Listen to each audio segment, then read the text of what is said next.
ઉધનામાં એટીએમમાંથી પૈસા ચોરવાનો પ્રયાસ કરવામાં આવ્યો। એટીએમ સાથે ચેડા કરી લોકો પાસે ઠગાઈ કરનારને ઝડપી પડ્યા છે। ઉધના પોલીસે બે શખ્સોની ધરપકડ કરી છે અને એટીએમમાં એલ્યુમિનિયમ પ્લેટ મૂકી લોકોના રૂપિયા મશીનમાં ફસાવી દેતા સીસીટીવી ફૂટેજના આધારે જ ઉધના પોલીસે બંને યુવકો સુધી પહોંચી ગયા અને સૂરજ કારુસ અને દીપુ નાયકની ઉધના પોલીસે ધરપકડ કરી લીધી છે।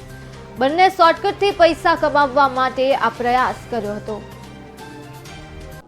ઉધના પોસ્ટે વિસ્તારમાં ભાઠેનાના રામદેવનગર જે વિસ્તાર છે એમાં ઇન્ડસલેન્ડ બેંકનું એટીએમ છે। ત્યાંથી ઉધના ડિસ્ટાફના માણસો પેટ્રોલિંગ દરમિયાન ત્યાંથી બે શંકાસ્પદ ઇસમોને ઝડપી પાડેલ।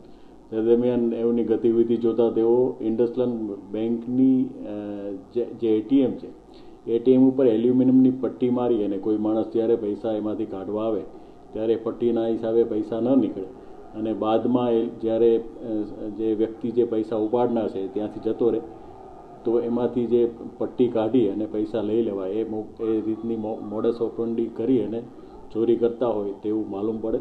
જે સંબંધે બે ઈસમો છે સૂરજ કારુસ અને દીપુ નાયક એ બંનેની ધરપકડ કરવામાં આવેલી છે અને ઉધના પોસ્ટ વિસ્તારનો જે ગુનો દાખલ થયેલ છે તે ડિટેક્ટ કરવામાં આવેલ છે।